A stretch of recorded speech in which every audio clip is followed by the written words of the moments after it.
Lots of news to get to today. You knew this news week was going to be crazy. We sort of knew that Friday was going to be crazy. We didn't know it was going to be this crazy. And this historic. Today is the day in American history that the sitting president's campaign chairman was remanded into federal custody, put in jail. And we know exactly how that went because we just got the transcript. So let me tell you what happened here. There were 3 prosecutors from the special counsel's office, also an FBI agent working with Mueller's team. On the other side, there were 3 defense lawyers working for the president's campaign chair, Paul Manafort, and Paul Manafort himself was in the courtroom too. So they started with an arraignment. Paul Manafort, you might remember, was charged just a few days ago with new felony charges. An arraignment is where you stand up in court and face the charges against you and you say whether you are pleading guilty or not guilty. So that's what they did first, the arraignment. Courtroom deputy, are you Paul J. Manafort Jr.? Defendant Paul Manafort, I am. Courtroom deputy, are you the person named in the superseding indictment? Defendant Paul Manafort, I am. Courtroom deputy, Mr. Manafort, you are charged in criminal case number 17-201-1 in a 7-count superseding indictment, charging you with the following. Count number 1, conspiracy against the United States. Count number 2, conspiracy to launder money. Count number 3, acting as an unregistered agent of a foreign principal. Count number 4, false and misleading statements concerning the Foreign Agents Registration Act. Count number 5, false statements. Count number 6, obstruction of justice. And count number 7, conspiracy to obstruct justice. Courtroom deputy continues, do you waive formal reading of the superseding indictment? Defendant Paul Manafort says, I do. Paul Manafort's attorney, Kevin Downing, says, we do. And then the judge says, for the purposes of the arraignment, how do you plead to the superseding indictment? Defendant Paul Manafort says, not guilty, to which the judge says, all right. So that's the start.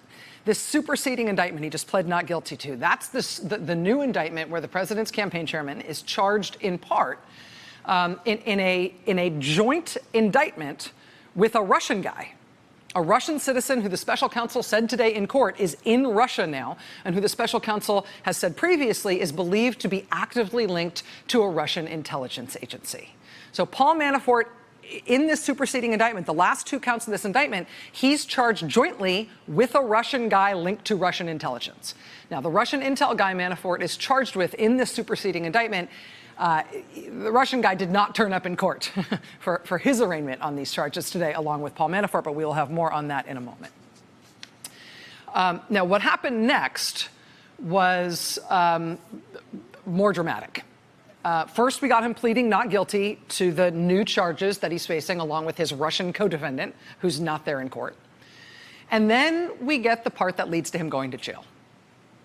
You'll recall that Paul Manafort was first charged last October, then he was further charged in February, then he was further charged last week. But what happened today, after he was arraigned on the newest set of charges today, the ones where he pled not guilty, what happened right after that was that then the judge took up the issue at length of whether or not Manafort could continue to be out on house arrest while he's waiting for his trial to start.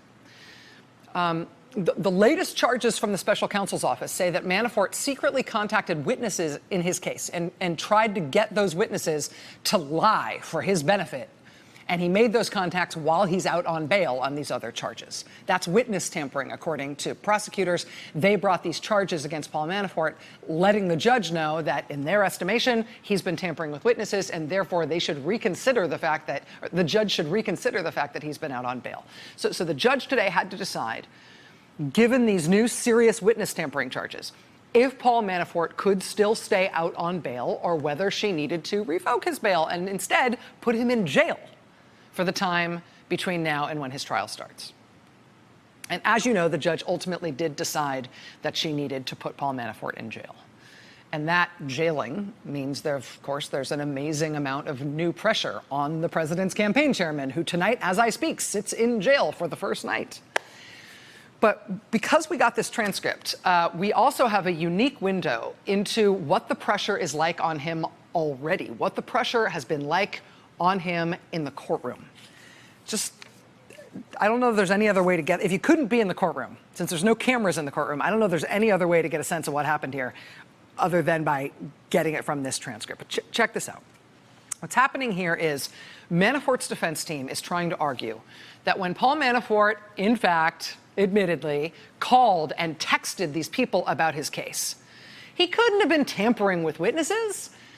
They basically tried to contend today that he was just reaching out to people he knew. These people he was reaching out to talk to them about his case, he didn't know they were witnesses in his case. So here's where Manafort's defense lawyers make that case to the judge. And the judge considers it, and then she gives the prosecutor from Robert Mueller's office a chance to respond, and the Mueller's office prosecutor just destroys the case they were making. All right, here we go. Richard Wessling, who's one of Manafort's defense lawyers, he says, I think the difficulty here, Your Honor, is that this is a broad-ranging matter that is largely something the government continues to expand. And with that, it puts Mr. Manafort in a position of not knowing whether any call he makes is a risk of violating the unknown list of witnesses in a situation where that's not made clear. And so from my perspective, a clear no contact rule will solve the problem. I think if we simply cut off that line of contact, it will solve the problem. We're trying in an appropriate way for the court to weigh the balance it is forced to weigh, where there's a general sense that where there are conditions, remaining out of jail pending a trial is the proper result. And I know that, these are the kind of things that judges wish they didn't have to deal with. And the judge says, yes. And the defense lawyer says, we all get that. And then the judge says, this has been, it continues to be, to this minute, an extraordinarily difficult decision. And Manafort's defense lawyer says, I understand that. But I believe that Mr. Manafort can be put in a position, Your Honor, where conditions can be set, meaning conditions of his release, conditions of his bail. I think that Manafort can be put in a position, Your Honor, where conditions can be set. And I think that's largely a no-contact rule that's clear and unambiguous from this court. Then this will not happen again. And the goal of what the court does here today is all about preventing it from happening again. If we jump to the thought that that means he should be remanded, meaning jailed today, that may achieve the result, but it will do so in a manner that is more harsh and creates more challenges for this defendant as he faces 2 trials in separate courts and preparing for those trials. It would be more harsh and create more challenges for this defendant than the Bail Reform Act requires or compels under these circumstances.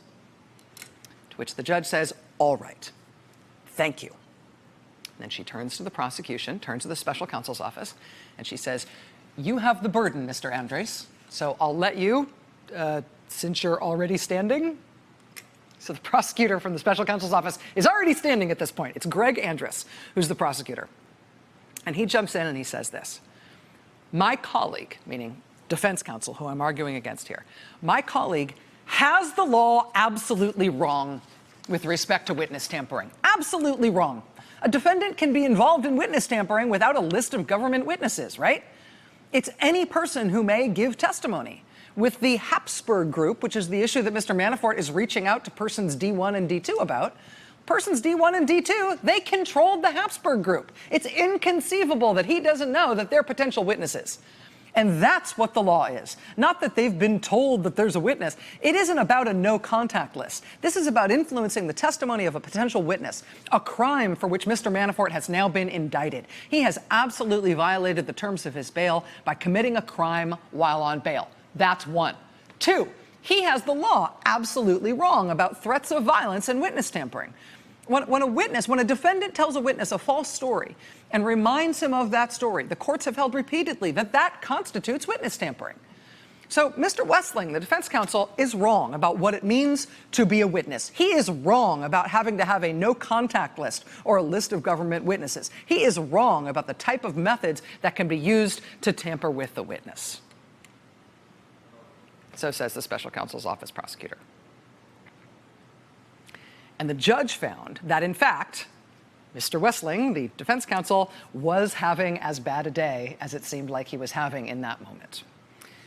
The prosecutors then went on to say that Paul Manafort had contacted these witnesses using encrypted apps and using a technique called foldering, where he wrote emails, he'd save the emails in a draft folder and never send them. Then he'd give somebody else the password to that email account so that other person could log into the email account and read that written draft that Paul Manafort had written without the email actually ever being sent or received. It's kind of a counter-surveillance trick. So the prosecutors explain that that's what Manafort has been doing to communicate. We didn't know that before this hearing today. But essentially, they're spelling out how Manafort has been trying to evade surveillance while he's been breaking the law and contacting witnesses while he's out on bail. Here's Greg Andrus, prosecutor from the special counsel's office. It's important to note as well, Judge, that this issue with the obstruction of justice, the government didn't learn about that by somehow subpoenaing or monitoring or getting a search warrant for Mr. Manafort's communications. We learned about it because a witness in this case, who was part of the government's investigation, brought forth the information about the tampering. And that's when we started our investigation. That's when we asked the court for additional time to give our opinion about bail, and that's where we started our investigation. So there's no way to monitor Mr. Manafort's communications in some effective way. The only condition that defense counsel suggests will address the issue of him, Mr. Manafort, tampering with witnesses is a no-contact list. It's just not sufficient to protect the community or to give the court any confidence that Mr. Manafort will not try this again. It's not a single episode. It's a campaign that took place over 5 weeks. As we sit here today, Judge, Mr. Manafort has committed a crime while he's on bail. As we sit here today, Judge, Mr. Manafort is out on a $10 million recognizance bond, and he's been indicted for a crime while on bail. And the judge responds, "Thank you. I want to take some time to absorb it." And at that point, there's actually a little bit more arguing, more pleading from Manafort's defense counsel about the delicate balancing act that they say is needed here. The judge says, okay, takes a 15-minute recess. And then she comes back and she issues her ruling. And she explains why she's going to put the president's campaign chairman in jail. And this part of what happened today, this is the part that, like, it's going to make your kid who's watching this with you tonight, it's going to make your kid want to grow up to not be just a lawyer and to definitely not want to be a defendant. This is the part that's maybe going to make your kid want to be a judge. So if you don't want that, time to turn me off. All right, so the judge comes back from the 15-minute recess. And she says, quote, "The touchstone of the Bail Reform Act is still and always has been flight and safety," meaning risk of flight by the defendant so that they wouldn't have to go to trial. Flight and safety. The law is clear that I cannot impose pretrial detention to punish this defendant for the alleged conduct in the new allegations. And so I have struggled with this decision. Here, I don't believe there's been any change in the defendant's risk of flight.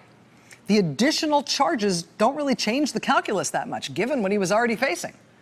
Is he a danger? While the grand jury has found probable cause to believe that the defendant, Mr. Manafort, has attempted to corruptly persuade people to lie, there's been no evidence of even a threat of harm to any person. We don't have what one would consider the typical sort of harm to the community at large: dangerous substances being peddled on the corner, unlawful possession of firearms. The harm in this case is the harm to the administration of justice. It's the harm to the integrity of the court system. And the judge says, I've wrestled with this. What conditions could there be?